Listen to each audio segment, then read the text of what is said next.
Hi there, this is Carl Irwin, the Common Magician, and I've got something interesting to discuss with you. I recently saw a video from Craig Petty's YouTube channel where he's discussing what he considers to be bad advice, bad magician advice. And these are elements that come up a lot in the various forums and on different advice kinds of channels like this one or other ones, where magicians discuss the best advice for performing magicians. And the gist of the video, which I think is a very good video, and it addresses a lot of things that I know I feel, and I certainly appreciate as what he calls a social performer, someone who performs in social situations for family, friends, or even just in acquaintance situations, but they are natural, impromptu kind of moments. I think you could really break down the list to a couple of basic premises. One is that the social performer is not a professional and does not live by the restrictions of an act. And a lot of the advice that you get from magicians out there, professional magicians, are centered on professional acts. And because that is the case, much of that advice really is not relevant whatsoever to the social or casual or common magician kind of performer, like myself. For example, just and I'll link to that a video here so you can go watch that.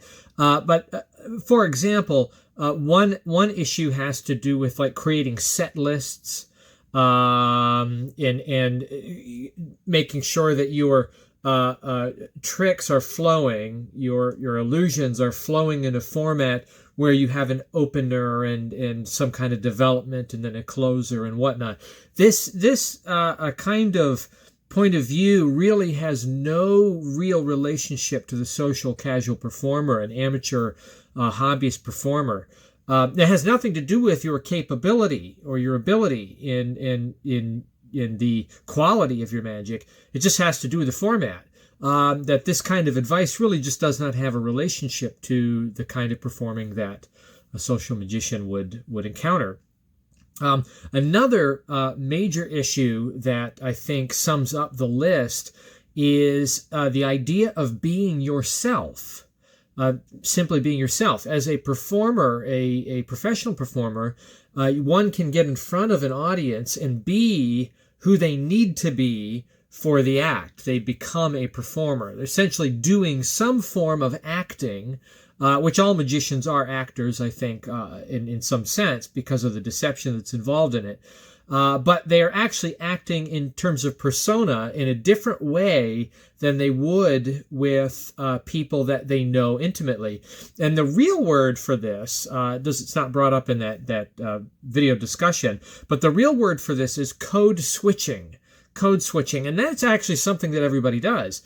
When we are in certain, professional environments, not magic professional, but just in terms of whatever work that you do, or if you're a school student and you're in a classroom environment, a formal environment, there's a certain code by which you conduct yourself in that environment, and your persona will meet that code and match it. And then when one is with their friends, there's a different kind of expectational code that your persona will align to. If you're with family, it's even more nuanced and a little different in that direction. There's certain ways that you act. And when Craig Petty says, in general, you need to just be yourself, I think there's a little bit more to say in that. And my question is not whether or not you're being yourself, but rather, are you being your best self? Are you being your best self, your most natural self? One thing that I observe, particularly from younger performers, as I was speaking about in a previous video here, and an encounter I had with a nephew of mine who's young, coming into junior high, he's just out of elementary school, and maybe going into, I'm not sure where he's at, 8th grade maybe.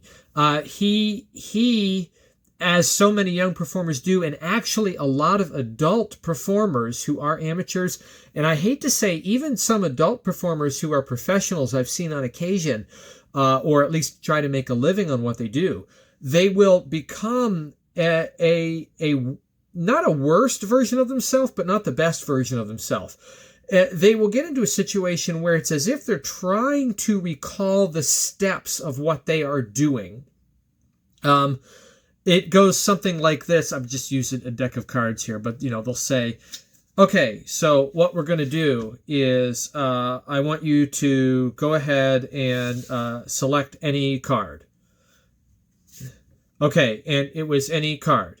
So now what we're going to do is I want you to look at it and show it to everyone else. Okay? All right, now, so what we're going to do is, and it's this kind of unnatural sort of presentation, as if one, I like to put it this way, it's like a comedian who can't remember the joke, right? And comedians know their material. A good comedian does, unless that's part of the shtick, is not knowing their material, which is actually a whole kind of comedy that's related to that.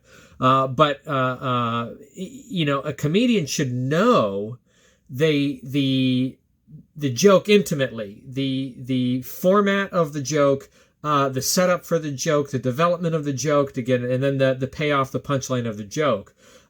You have to know the script, and this is something Craig talks about. Piece of advice is that scripting means everything. Know your script. And he kind of bashes that a little bit. And the reason why he does that is he explains that scripting can be awkward. There's a certain kind of awkward language that can come with scripting. And this is another issue that I have with being the best version of yourself. If you're a professional and you are scripting out, and I like to use the example of Ricky Jay. Some of you are not going to like this example, but Ricky Jay, if you look at some of his material, particularly when he did his show 52 Assistants, he does a lot of classic pieces with card magic, some classic card magic that's been published many times over in very old books, and he will literally recite the script that's given in Erdonase, for the Four Queens trick. And as he does that, there's a certain amount of theater that goes along with that, with reciting that verbatim and using kind of the flowery language. That works for him in that very specific situation because as the audience member, you kind of understand the context of what's going on there. Now, some people will script out their routines in a professional setting, and it becomes a storytelling thing every time. And once upon a time, there was a blah, blah, blah, blah, blah, and you go, and there's like a narrative that goes along with the trick. And that has some, awkwardness to it. But even apart from that, some people will just kind of break into a completely different persona where they're saying, now, the first thing I need you to do is to select a card. And even if you get rid of the awkwardness in this, you create new ones, new awkwardness. Now, take a look at the card and show it to somebody else and then place it back in the deck. This sounds like I'm just going through a list of steps. And it sounds like it's very rehearsed. I think you need to know the steps. Scripting is actually about signposts and landmarks. That's what it's about. It's not about word for word verbatim recitation. It could be, though, if you can do your recitation in such a way, if you're reciting your script in such a way that it feels extemporaneous, if you have that skill, then fine. Memorize your script. That's great.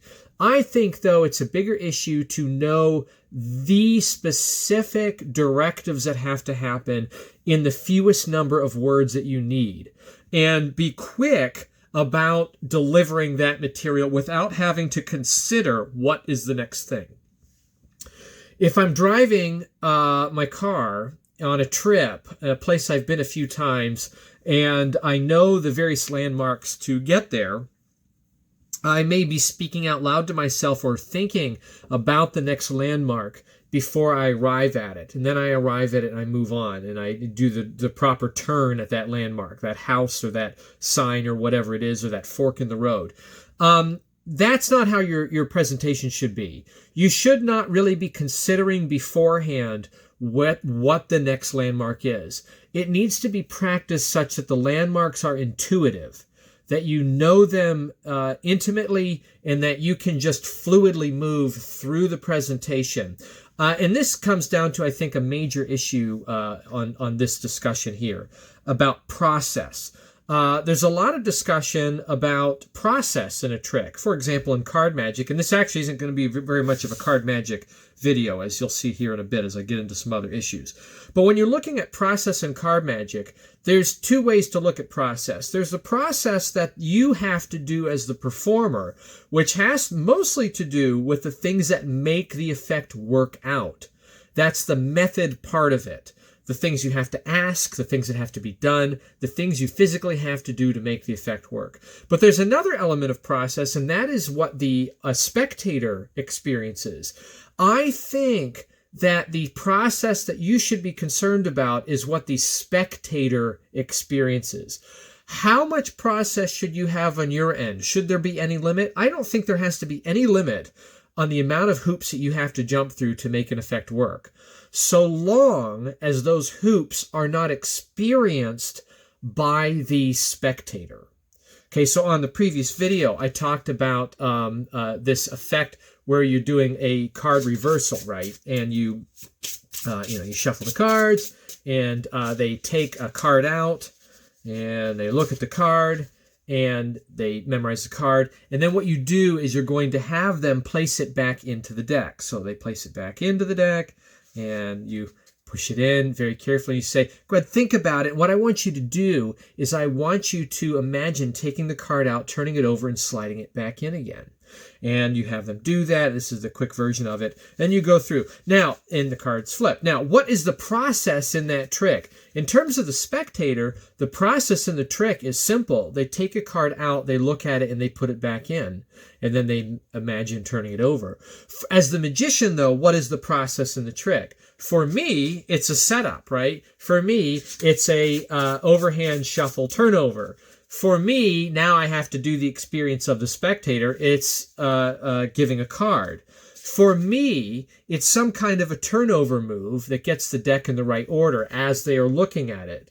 Then for me, it is placing it back into the deck, which is the same thing that they're experiencing, the process that they're experiencing. It goes into the deck. Now for me, but not for them, it's another process to turn the deck back over to get it righted the right way so that I can do the revelation. So in that case, I have to ask the question or give the prompt. Go ahead and think about the card, and now imagine, and now I've done the turnover, that's a piece of process for me. Now for them, they do this, which is part of the process, and then the process is going to be to reveal it, and then for me, as the magician, if I care to be clean, there's one more piece of process where I have to get that card turned back over again. So there's a bunch of process, picked up two cards. There's a bunch of process in there as far as I am concerned, but very little process for the spectator.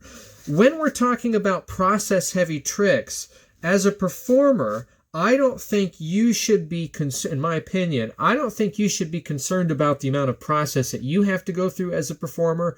But what you need to be concerned about is the fact that that process is not experienced as process from the spectator point of view. That the spectator's process is finite and it's efficient. That they're not getting dragged into a lot of different things that are going on. Because the more things that are going on, the more probability there is for foolery going on. So you want things to be direct on their end. As far as what you're concerned, your side, the process you have to go through, this is where scripting really matters. You want things to be automatic. You want them to be intuitive. And, this quick performance wasn't terribly intuitive, to be honest with you. But you want to practice such that it would be, that everything is fluid. It's been well rehearsed. As we all know, knowing the secret of an effect is not sufficient in performing the effect. But actually, merely practicing the secret of effect is not enough in performing the effect. Truly, practicing the presentation of the effect, the communication of the effect, is what is necessary for the performance of the effect. So process on your end needs to be seamless. It needs to be intuitive. It needs to be something that seems extemporaneous and never perceived by the spectator. So those are things that I have to say about scripting. Landmarking, practicing your landmarking, moving fluidly to each kind of signpost in the presentation. That should be your goal of practice. And I think that summates the nuance that I would put on his list. Now, another thing I'll say about the list in terms of advice, bad advice for magicians. Another thing that Craig kind of comes down on is that the magic that you perform as a social magician probably should not have heavy angle sensitivity. You probably should perform things that can be performed over and over again for the same people, because that's the natural kind of experience in a social situation. You do something for a family member, they say, "Hey, Bob, come over here, look at this," and you got to do it again and again and again. You're not supposed to perform effects over and over again, but as a social performer, you probably should pick material that can be performed over and over again, or at best case scenario, something that can be performed several different ways with different methods and approaches, but the same effect. And with card magic, that's actually very easy with many effects. It's very easy to do the same effect with many different methods with cards. Now, that is going to get me to a little bit of a nuanced point that I have on this. I don't think cards are very good for social magic. That's not my experience. I do card magic in social situations, but I honestly only ever do card magic whenever there is a deck of cards around. There's a game table, or we're in the middle of a game and cards are being used and I can do something with those cards. I have been known to do card tricks with Uno cards before, just because those are the cards that are there. And consider this, that many games that are sold as specific games that are not playing cards are in the format of playing cards. Many games that exist originated from playing cards, and then there was developed a different kind of aesthetic to the cards that makes them look different. An Uno deck is really, I think it's two or four, I can't remember, standard playing card decks, and the cards just represent a few different things. But you can do card magic with Uno cards. So that might be the time when you do an ambitious card routine, or a time when you do, an any card at any number or something like that. Consider that possibility. But I think cards in general just aren't that great. Let's be honest. I mean, a lot of people like card material on this channel and a lot of magic channels. It's kind of the focus. But even as a youngster, I recognized card magic really did not make a lot of sense. To be that person that carries around a deck of cards to do card magic, to do magic, and you have to have cards to do magic. I don't know. It just doesn't ring authentic, and that's a problem. So as a social performer, what kinds of things do I think are the best to carry around? Well, you can't go wrong with having a coin. Now, I know what you're going to say, that this is about as unusual to have a silver dollar like that as having a deck of cards. And fair enough. But nonetheless, I think this is a little bit more, portable than having a deck of cards. And you honestly, if you decide to work on coin magic, which it's not something I do to a real extent, and I'll get to what I do in a minute, talked about before, is get good at coin sleights. If you get good at coin sleights, you can be a coin magician and have an endless supply of one coin routine material and just carry around a silver dollar. If this is a stamp, a duplicate stamp of a kind of a classic sort of silver dollar. But if you want an Eisenhower silver dollar, that would be a little bit more common. Not very common anymore, but you could have that, or you go for the Kennedy half dollar, or go for a quarter. I mean, you can do a lot with a quarter. I like to carry something big just so it can be seen. I usually will carry a silver dollar like this. I have lately been going to half dollars. I'll talk about that in a moment in terms of a recommendation. But because I don't do a lot of coin magic, I do think it's good to have, a one coin routine where you can kind of go through some phases of tricks and some revelations and work out some kind of a sequence of a few disappearance, reappearance effects where you end clean, where the coin is back, where you can move fluidly one to the next to the next. One thing I remember as a kid is learning the French drop, right? And the idea that I could make, you flashed on that, I could see it in the camera, that I could make a coin disappear, right? And I learned this and thought it was awesome until I realized that it wasn't good enough. You make the coin disappear and everybody looks at the other hand. You had to have some way to get the thing back pretty quickly. That it was important to have a flow where you ended clean. So if you're going to do one coin routine stuff, work on a few, accessible things to start with that will flow in a simple 30-second routine that gets you clean. You're back with the coin, okay? Or it's ditched in some good way that is not perceived. So a coin is something that you can carry as a social magician that is not going to overpack your pockets. And that's an issue, is making sure that as a social magician, you're not carrying a bunch of junk. You're not carrying, as Petty says in his video, a magic store. I agree with that. Coin magic is a really, really great way to do that. Now, for me, because coin magic is not my forte and it's not something I'm going to spend a lot of time on, apart from a few accessible sleights and a basic one coin routine that I might do on occasion, I, as you know, on the channel, if you've watched me for any time, I carry one of these, which is a super triple coin. So this is actually it's a 3-piece gimmick, and the idea there is that you can have not one coin, but you could have 2 coins in play, and this is an effect in and of itself that I demonstrate. I talk about misdirection. That's what this coin is for, which means you miss when I bring the other coin in. And then I go on to say that if you have 2 coins, you know what that gets you. 2 coins gets you twice the misdirection, which means that you miss the moment when I bring in the 3rd coin. And now, because I have 3 coins, now you're really looking. If I go like this, your heads are moving back and forth. It's like a tennis match, right? You're really watching them. And because you're watching so closely, it means you miss the moment when I steal one away and I get rid of it.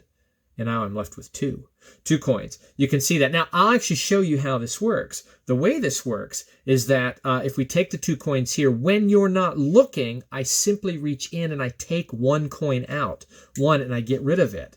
And that leaves me, of course, with what? None. Because, as I said at the beginning, this is a trick with 1 coin.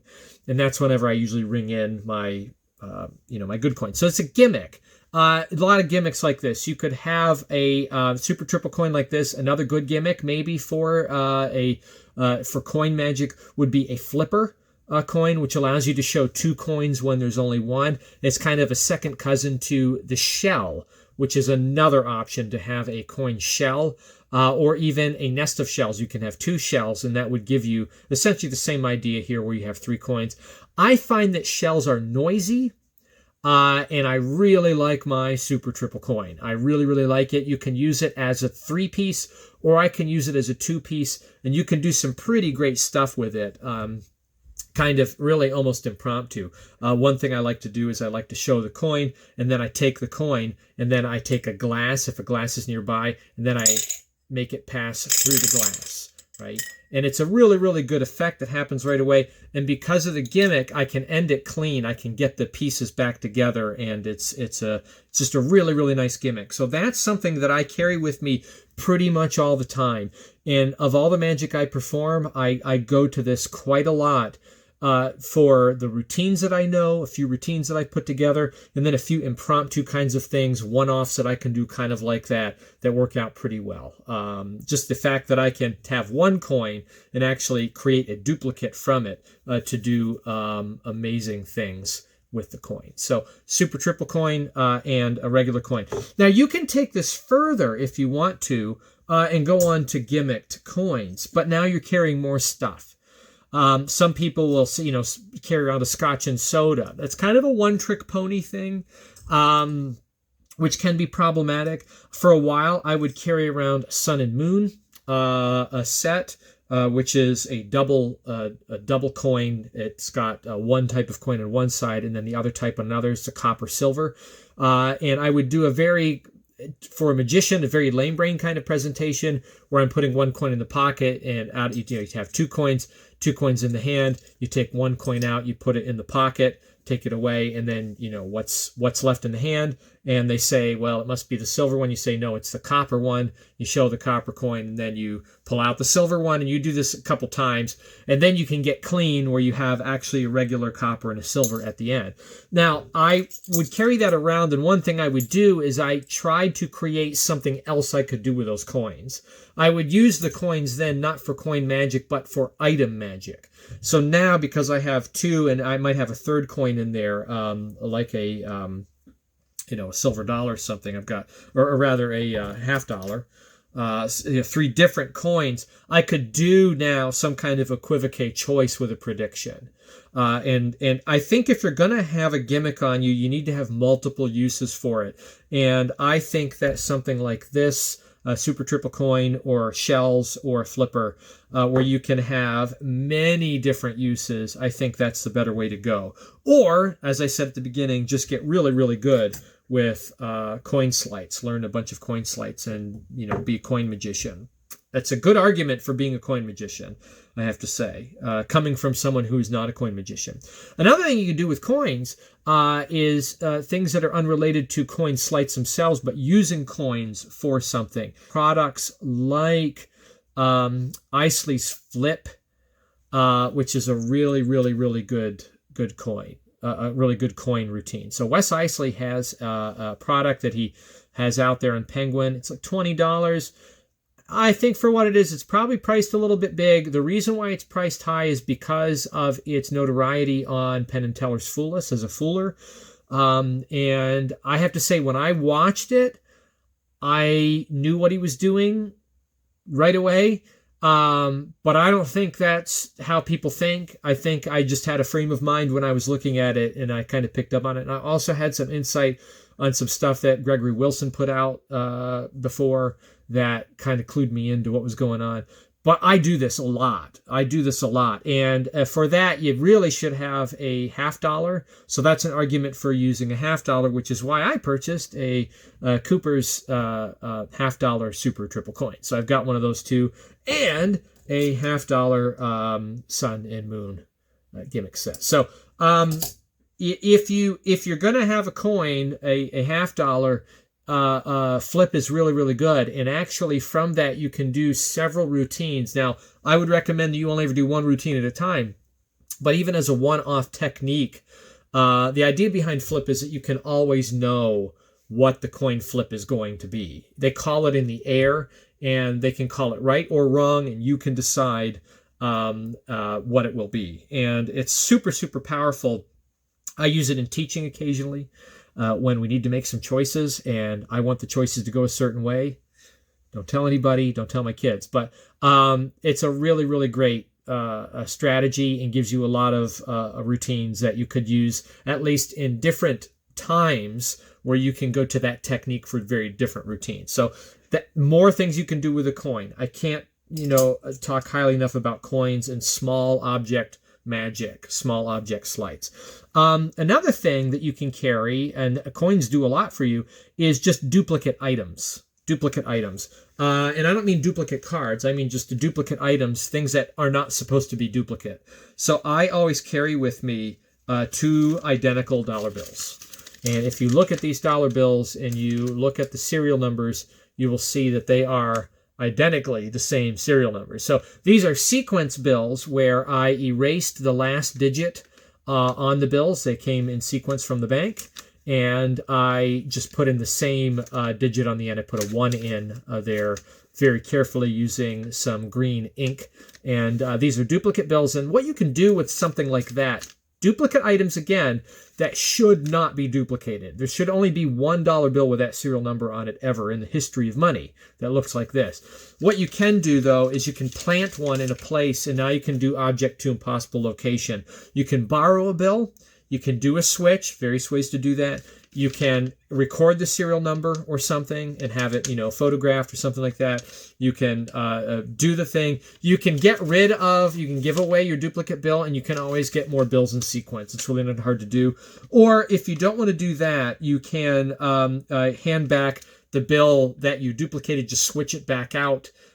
Use your phone for the recording of the for the picture for the serial number, or write it down or something and keep that, give it back. No one's really going to pay attention to what the serial number is after you've given the bill back. So a duplicate item can get you a long way. It has a lot of use. So that's something I carry in my wallet and I will use infrequently.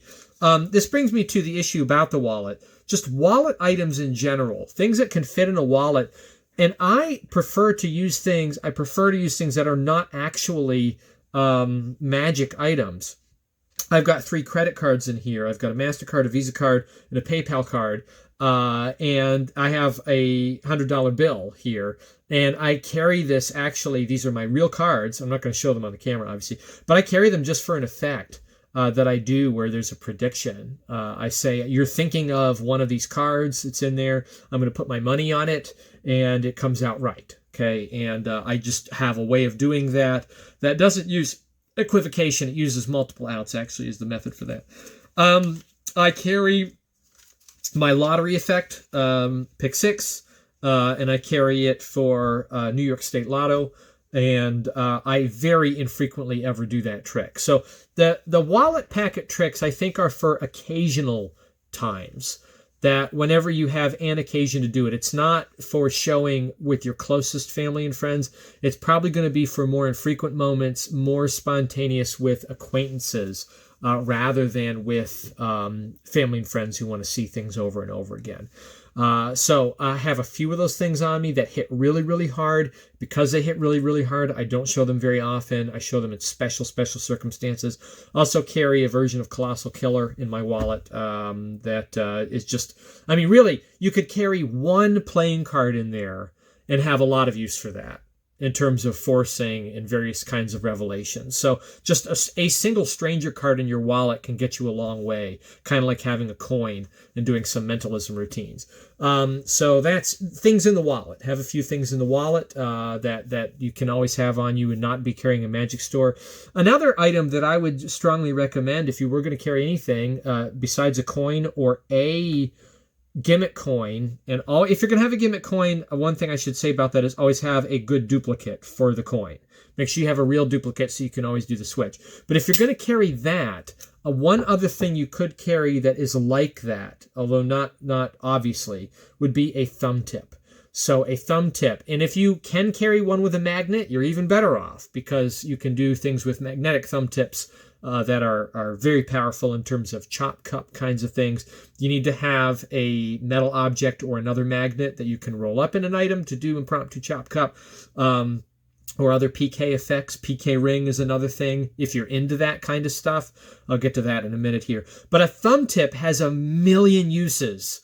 I've got a playlist on my channel for thumb tip magic that you can do. Some of it is very impromptu. And a thumb tip is something I've carried. I don't carry all the time, but I will go for weeks at a time where I carry it around. And that's the kind of magic that I'll be focusing on, is stuff that utilizes that utility in order to accomplish the effects. And thumb tip magic doesn't have to look like itself, right? So whereas with a coin, you're doing a bunch of coin magic with a coin. Thumb tip magic, you're not doing magic with a thumb tip. You're doing magic effects with a ring, or with a playing card, or with a piece of paper, or with a salt shaker, or a sugar packet, or paper clips, or a dollar bill. You're doing all these different effects, but all of them are made possible using one utility. And many of those, as I said, can be done impromptu. So I highly recommend that for the social performer, to have a wide vocabulary for thumb tip magic. PK ring, as I mentioned, it's not I own one. I hardly ever use it. But if you're into that and you have a lot of routines with the PK ring, that could be something you use. Another one that's going to be more popular, and something, again, that I don't use, but a lot of people do, is invisible thread. So invisible thread, or a reel, or loops, or something like that. You can have a lot of vocabulary where you use, and again, like with a thumb tip, not all of the vocabulary has to look like mentalism, moving objects.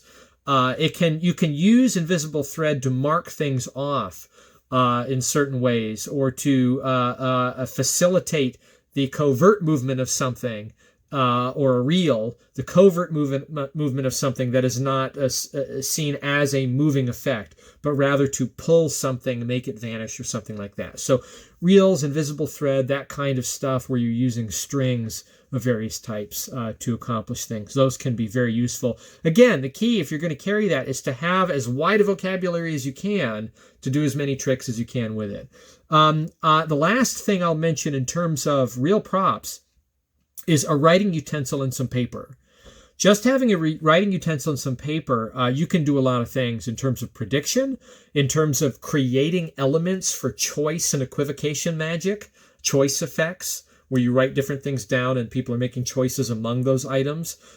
Billet kinds of work that you can do with that. If you have some sleights for billets, or even for using a thumb tip, you can use for billet kind of magic. But just a pencil and something to write with gives you a lot of ability. Really good Mark Elsdon effect that uses just a pen, pad, and it's a number prediction. You ask everyone to think of a number between 1 and 100, and you reveal it in a very impossible way after you've written down the trick. You ask them to think, and then you just hammer them with it. Very clever thinking, and all it is a pen and paper. There's nothing else involved in it. No other, and there's really, all the techniques are here. The techniques aren't even in any gimmickry of any kind. No thumb writers, no nothing like that. Nothing extra to carry. There's a lot of effects like that. There's magic like that you can learn. And on top of that, you could have a thumb writer and do a million things. It's another utility that gets you a long way in terms of mentalism. So I guess that's a little bonus one to mention on there. So a lot of things that you can consider when doing social magic in terms of what you should carry on you without having to carry a whole lot of things. And notice that none of what I'm talking about involves cards at all. Not at all. Now, on top of that, I think it's great. We'll say one more thing. I think it's great to have a vocabulary of truly impromptu magic tricks. What can you do with matches in a matchbox? There's tricks for matches in a matchbox that are impromptu. Small item magic, as I said. What can you do with paper clips? There are things you can do with paper clips. What can you do with, a dollar bill? There's things you can do with a dollar bill. What can you do with coffee cups and coffee stirs? There's all kinds of series of magic about impromptu stuff with that sort of material, coffee house magic and so on. I think it's good. What can you do with a piece of string? What can you do with a newspaper? What can you do with a book, a bookshelf full of books? How many book tests, impromptu book test methods do you know? Know as many of those as you can, because if you know that, then you don't have to carry anything on you and you can do some pretty amazing stuff. So those are my thoughts on that list, and just ways that I kind of deal with his points, which I think are all exceptionally good points. Be yourself, but be the best version of yourself. Don't be the version of yourself that has to remember how the trick goes, and it's obvious that you're trying to remember how the trick goes. Don't be that person. You have to flow naturally, and as you practice, you want to practice the signpost moments so that you can flow fluidly without having to stop and start. Be yourself in the company that you're with. Don't code switch automatically outside of the code that you're in. Make sure that you're yourself with the people that you're with as they know you. That's very important. And you can present a trick, the same trick in 3 different social circumstances, and be a different person and still be natural specifically to those 3 places, still doing the same trick, as long as you have practiced the scripting in terms of the landmarks and the signposts of the effect, so you can move fluidly from one to the next to the next. Also, look out. This is something against scripting as we know it. Be willing to go off script. If someone says something and you have a funny comment, use it. If someone says something funny to you, take it. use it. Talk about it. If you have an analogy in the moment, go for it. Make sure that you're being natural, as if you were having a real conversation. Not as if you're having a real conversation. Have a real conversation. Be willing to do that in the midst of the magic that you're performing. And again, this all comes down to just knowing, not just knowing, but practicing the signposts fluidly. Knowing this comes, then this comes, and this comes, and it's all automatic. You want to make sure that you have that. So those are my thoughts on this topic and a few things. Again, things we've talked about before, but kind of put together here in a nutshell. A little bit of stuff on some cards, a little bit on some coins, a little bit on some other utilities that you might have.